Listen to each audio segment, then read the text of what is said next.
आज संसद के मानसून सत्र का 12वां दिन, संसद के दोनों सदनों में गतिरोध बरकरार। संसद में आज भी हंगामे के आसार। राज्यसभा में दिल्ली सेवा बिल पर चर्चा हो सकती है। अब से कुछ ही देर में बस सदन की कार्रवाई शुरू हो सकती है। सदन की कार्रवाई कुछ ही देर में अब शुरू हो जाएगी। लाइव तस्वीरें आपको हम दिखाएंगे उस समय।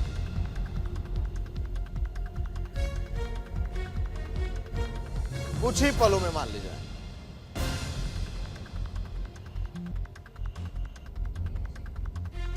कुछ ही देर में सीधा प्रसारण आपको न्यूज इंडिया दिखाएगा जब सदन की कार्रवाई शुरू होगी।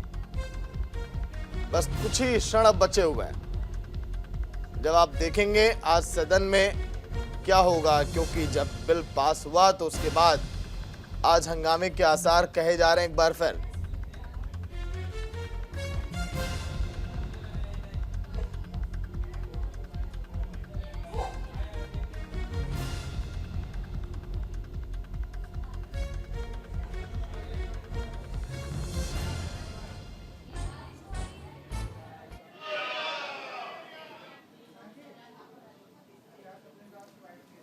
तो राज्यसभा की ये तस्वीर, जगदीप धनखड़ को आप देख रहे हैं इस समय। अब सदन में आज कैसा दिन रहे, देखिए फिलहाल लोकसभा की भी कार्रवाई अब शुरू। ओम बिरला लोकसभा स्पीकर इस समय अपने आसन पर बैठ चुके हैं। जगदीप धनखड़ भी इस समय अपने आसन पर बैठ चुके हैं और अब सदन की कार्रवाई आपके टीवी स्क्रीन पर live.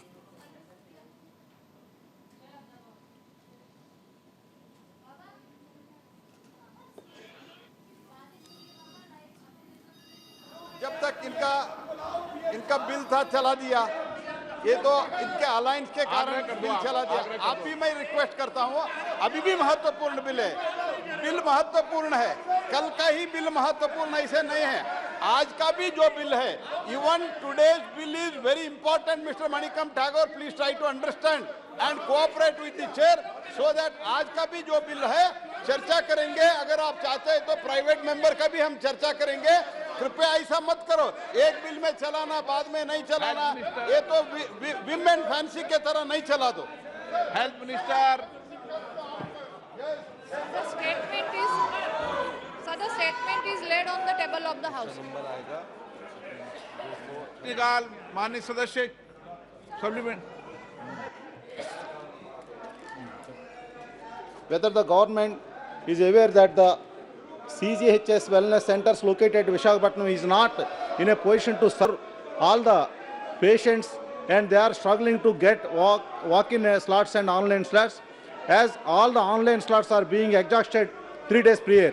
If so, whether the government is planning to increase the number of online slots rather than walk-in slots, as walk-in patients are not getting their turn to see the doctor due scarcity of doctors. आदरणीय अध्यक्ष महोदय, आपके माध्यम से मैं ये बताना चाहती हूँ कि जो चिंता वाइजैक के बारे में, CGHS सेंटर के बारे में पूछी गई है, पहले तो हमने CGHS सेंटर के बेनिफिशरीज को वेबिनार के माध्यम से भी हम उनको ऑर्गेनाइज करते हैं वेबिनार की, ताकि उनको मदद मिले। सर, जो ऑनलाइन की सेंटर की इन्होंने डिमांड की है, तो वाइजैक में 2 सेंटर हैं, WC1, WC2। Sir, WC1 is presently temporarily shut for some days because of that, due to that revamp work, sir. The patients are getting online appointments through that another center, WC2। Sir, दूसरा centre से ये सुविधा हो रही है, लेकिन जैसे माननीय सदस्य ने चिंता जताई है कि वो ऑनलाइन फैसिलिटी रिड्यूस हो गई है, तो जो सेंटर दूसरा जो सेंटर उसे मैनेज कर रहा है, सर, वो ऑनलाइन के साथ साथ ऑफलाइन भी सेवा दे रहा है, इसीलिए वो ऑनलाइन का रिड्यूस किया गया है। ये जल्द ही WC1 फंक्शनल होगा और सर, ज़रूर हम CGHS के सभी लाभार्थियों को सेवा देने के लिए हमारा विजन ही है। The goal is our your health is our goal. ये CGHS के माध्यम से हम दे रहे हैं और आज पूरे भारत में ये सेंटर्स की सुविधा बढ़ाई गई है, जो कि 2014 में सिर्फ हमारे सेंटर्स जो थे सर 25 सिटीज़ में थे, ओनली इन 25 सिटीज़, अभी वो बढ़ा के 80 सिटीज़ में हुए हैं। तो लगभग डबल ये CGHS सेंटर्स बढ़ाए हैं सिटीज़ में। और सर ये सेंटर बढ़ा के एलोपैथी के हो गए हैं 254 से 340। तो मुझे लगता है ये ज़रूर बढ़ा है, तो माननीय सदस्य को भी ये चिंता करने की आवश्यकता नहीं है कि सदस्य को ज़रूर मैं एश्योर्ड करती हूँ कि ऑनलाइन और ऑफलाइन दोनों ही सुविधा पेशेंट को CGHS के माध्यम से मिलेगी। धन्यवाद। Honorable member, please ask supplementary. And the reasons for exhausting of online starts within a minute at the midnight swoon. With son Rajiv and daughter Dr. Sai Jasmita. Professor Manoj Kumar Jha.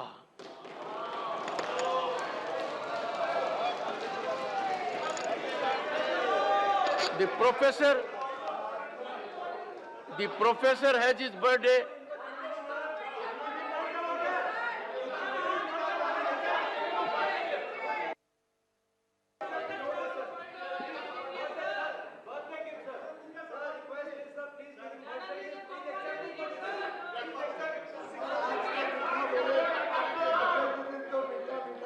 Honorable members, Shri Dipender Hooda, a very senior member of Lok Sabha for 3 terms, am I right? And a member of this House. I had the distinction and privilege of being his guardian when he was in Mayo College. So, as Guru Dakshina, Dipender Hooda will give a gift on my behalf from his pocket to Professor Manoj Kumar Jha by end of the day, and this will be ensured by, compliance will be ensured by Shri Sushil Kumar Gupta. Honorable members, Professor Jha is member of this August House since April 2018. He is known and recognized for his oratory skills. Professor Jha is a doctorate in social work and had earlier worked in Delhi University. He is still, once a professor, always a professor. He is married to Srimati Namrata Jha, and the couple is blessed with 2 daughters, Molishri and Maitri. And that puts me in the same club as that of Professor Jha, the Daughters Club. I am sure he will reciprocate by greater discipline and decorum in the House. Sri Imran Pratapgadi.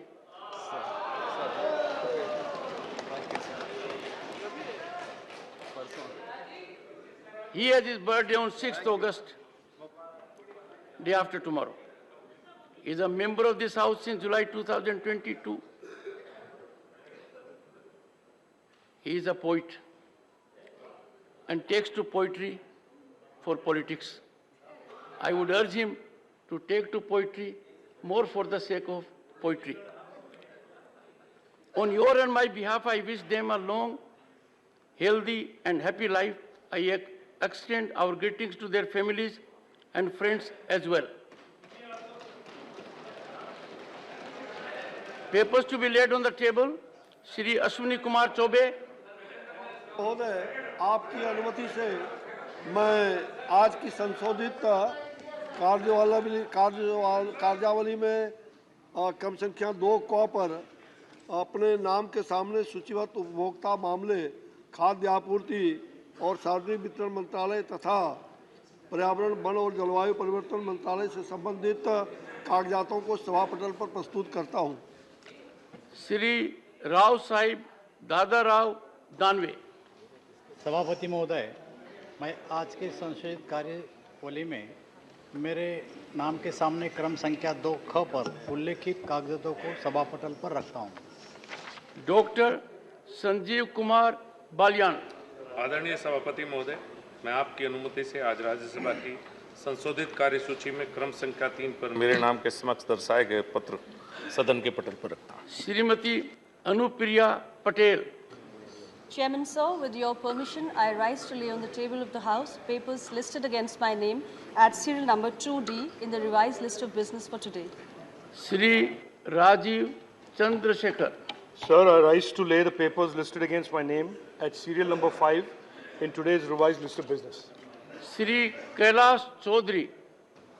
माननीय सभापति जी, आपकी अनुमति से मैं आज की राज्यसभा की संशोधित कार्यसूची में मेरे सहयोगी सुश्री शोभा करंदलाजे जी के नाम के सम्मुख मत संख्या 2F पर उल्लेखित पत्र सभा पटल पर प्रस्तुत करता हूं। श्रीमती दर्शना Vikram Jardosh. Chairman sir, with your permission, I rise to lay on the table of the House papers mentions against my name, serial number 2G of the Ministry of Textiles, as per the today's revised list of business. Shri Som Prakash. Respected sir, with your kind permission, I rise to lay on the table of the House paper listed against my name at serial number 2H in the revised list of business for today. Shri Devu Singh Jaisingh Bhai Chauhan. Honorable Chairman, sir, with your kind permission, I rise to lay on the table of the House the papers mentions against my name at serial number 2I of today's revised list of business. Message from Lok Sabha Secretary General. Sir, with your kind permission, I rise to report that the Lok Sabha at its sitting held on 3rd August 2023 passed the Government of National Capital Territory of Delhi Amendment Bill 2023. I lay a copy of the said bill on the table.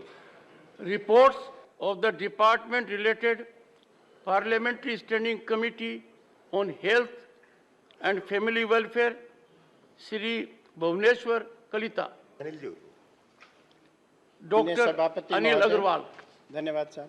माननीय सभापति महोदय, मैं स्वास्थ्य और परिवार कल्याण विभाग संबंधित संसदीय समिति के निम्नलिखित प्रतिवेदनों की एक प्रति हिंदी और अंग्रेजी में प्रस्तुत करता हूं. नंबर 1, चिकित्सा प्रकरण विनियमन और नियंत्रण संबंधी 138वें सेवा बिल की आज असली परीक्षा. बड़ी खबर आपकी टीवी स्क्रीन पर. राज्यसभा में बिल की आज अग्नि परीक्षा हो रही है. राज्यसभा में बिल के गिरने की आशंका. इस समय सांसदों का समर्थन ना मिलने पर बिल यहां पर गिर सकता है. बिल पास करने को लेकर नंबर गेम की यहां पर अब चुनौती है. बड़ी खबर जो आप देख रहे हैं, एनडीए के सामने नंबर गेम की बड़ी चुनौती राज्यसभा में. सहयोगी नमित त्यागी लाइव जुड़ गए पूरी जानकारी के साथ. नमित, देखिए कल का दिन तो बेहतर रहा है एनडीए के लिए, लेकिन आज का दिन कहा जा रहा है कि चुनौतीपूर्ण भरा रहने वाला है. नंबर गेम यहां पर मुश्किल खड़ी कर सकता है. नमित, देखिए बिल्कुल जिस तरीके से दिल्ली सेवा बिल लोकसभा से तो पास हो गया, लेकिन अब ये बिल राज्यसभा में जाएगा. हालांकि इस बिल पर जो वोटिंग है वो सोमवार को होगी, लेकिन निश्चित तौर पर एनडीए के पास संख्या बल है. लेकिन बीजेपी के कुछ जो सांसद हैं उनको ये डर लग रहा है कि कहीं हमारे कुछ सांसद क्रॉस वोटिंग ना कर दे, क्योंकि विपक्ष के कई सांसदों से हमारी बातचीत हुई है. उनका ये कहना है भले ही राज्यसभा के पास एनडीए के मुकाबले हमारे नंबर गेम कम है, लेकिन हमें उम्मीद है कि लोकतंत्र को बचाने की लड़ाई को लेकर कुछ ऐसे बीजेपी के सांसद हैं जो कि क्रॉस वोटिंग कर सकते हैं. हालांकि एक महीने पहले अगर हम बात करें तो ऐसा लग रहा था कि विपक्षी दलों के पास बहुमत का आंकड़ा राज्यसभा में है, लेकिन पिछले 3 से 4 दिन की बात करें तो वाईएसआर कांग्रेस और बीजेडी ने जिस तरीके से एनडीए को अपना समर्थन दिया है, उसके बाद एनडीए का पलड़ा राज्यसभा में भी भारी नजर आ रहा है, क्योंकि बीजेडी और वाईएसआर कांग्रेस के राज्यसभा में 9 मेंबर है, यानी कि 18 मेंबर अगर और जुड़ जाएंगे एनडीए के खाते में तो ये आंकड़ा विपक्षी दलों के सांसदों को पार कर जाएगा. लेकिन यहां पे मैं बार बार उसी बात का जिक्र कर रहा हूं कि कहीं अगर 2 से 3 जो राज्यसभा के सांसद हैं बीजेपी के, अगर उन्होंने क्रॉस वोटिंग कर दी तो शायद ये मामला फंस सकता है. नमित, क्या लग रहा है, क्या क्रॉस वोटिंग अगर आज के दिन हुई तो विपक्ष की यहां पर बड़ी जीत होगी? और ऐसा क्यों आपको लग रहा है कि क्रॉस वोटिंग हो सकती है? कोई तो वजह होगी. देखिए दरअसल कल जब ये लोकसभा में बिल पेश किया गया था तो उस दौरान विपक्षी दलों के सांसदों ने कई इस पर तर्क रखे थे, चाहे हम उसमें अधीर रंजन चौधरी की बात करें या फिर जो विपक्षी दलों के सांसद थे गौरव गोगोई की बात करें. उनको उनकी तरफ से तर्क रखे गए थे। ये जो पूरा सुप्रीम कोर्ट की 5 जजों की पीठ ने फैसला दिल्ली सरकार के हक में दिया था। ऐसे में केंद्र सरकार जो अध्यादेश लेकर आई है वो पूरी तरीके से गैर संवैधानिक है और विपक्ष के कई सांसदों से हमारी ऑफ द कैमरा बात हुई है। उनका ये कहना है कि कई ऐसे विपक्षी दलों के सांसद हैं जो कि एनडीए के छोटे छोटे घटक दल हैं, वो भले ही बीजेपी को अपना समर्थन दे रहे हो इस अध्यादेश को लेकर, लेकिन वो जानते हैं, उनकी अंतरात्मा जानती है कि वो गलत कर रहे हैं। तो ऐसे में विपक्ष को उम्मीद है कि शायद ऐसा हो कि कुछ जो एनडीए के छोटे छोटे घटक दल हैं हो सकता है कि वो क्रॉस वोटिंग कर दे। तो ये उम्मीद विपक्षी दलों के सांसदों को है, लेकिन इसमें बड़ा पेच ये भी फंस रहा है क्योंकि अब बहुजन समाज पार्टी यानी कि मायावती की पार्टी ने लोकसभा में इस पूरे बिल को लेकर जब वोटिंग हो रही थी वहां से वॉकआउट किया और राज्यसभा में भी बसपा ने, बहुजन समाज पार्टी ने वॉकआउट करने का फैसला कर दिया। यानी कि अगर कोई पार्टी जो वॉकआउट करती है उसके बाद जो बहुमत का आंकड़ा होता है, जो संख्या बल होता है, वो थोड़ा सा नीचे आ जाता है। यही वजह है कि जो एनडीए है वो अब जीत की तरफ बढ़ रही है।